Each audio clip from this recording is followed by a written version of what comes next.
অন্যরকম বিদ্যাপীঠের বাংলা ব্যাকরণের ক্লাস 22তম ক্লাসের আজকের আলোচনার বিষয় বিবৃতার্থক শব্দ।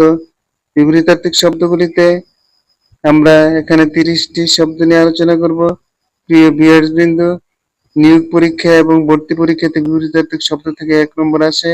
আমরা যদি এই শব্দগুলি মুখস্থ করতে পারি তাহলে আমাদের যে কোনো প্রকারের প্রশ্ন আসুক উত্তরটা আমরা দিতে পারবো। প্রিয় শিক্ষার্থী বন্ধুরা, অন্যরকম বিদ্যাপীঠকে যারা সাবস্ক্রাইব করেছেন তাদেরকে অসংখ্য ধন্যবাদ।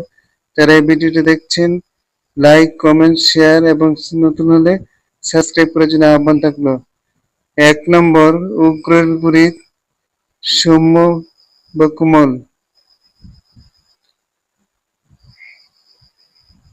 উগ্রের বিপরীত সৌম্য বা কোমল। উষার বিপরীত সন্ধ্যা। 3 নম্বর, অহিকের বিপরীত পারত্রিক।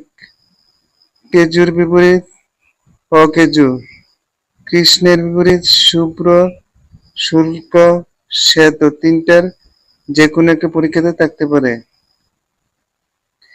ক্ষয়িষ্ণুর বিপরীত বদৃষ্ণ। ঘাতকের বিপরীত মহাজন। গুপ্তের বিপরীত ব্যপ্ত। ব্যপ্ত অর্থ প্রকাশ করা। গ্রহিতার বিপরীত দাতা। গতির বিপরীত স্থিতি।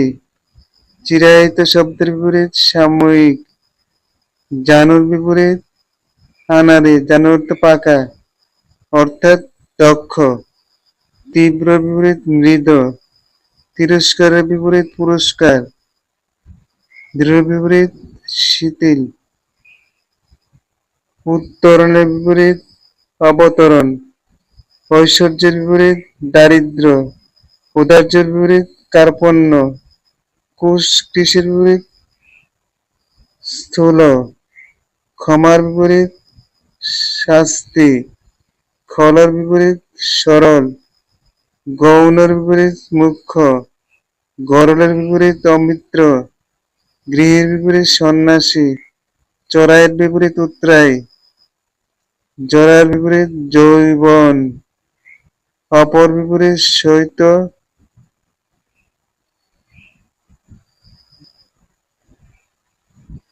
তিমিরের বিপরীত আলোক। দুঃশীলের বিপরীত সুশীল। দুলোকের বিপরীত পুলক। এই 30টি শব্দ থেকে গুরুত্বপূর্ণ শব্দটি হলো, প্রিয় ভিউয়ার্সবৃন্দ, কৃষ্ণ, অহিক, গ্রহিতা, জানু, গৃহী, উদার্য, ঐশ্বর্য। প্রিয় ভিউয়ার্সবৃন্দ, অন্যরকম বিদ্যাপীঠকে যারা সাবস্ক্রাইব করেছেন তাদেরকে অসংখ্য ধন্যবাদ জানিয়ে যারা নতুন ভিডিওটি সাবস্ক্রাইব করার জন্য আহ্বান রেখে আজকের মতো এখানে সমাপ্ত ঘোষণা করলাম। আসসালামু আলাইকুম।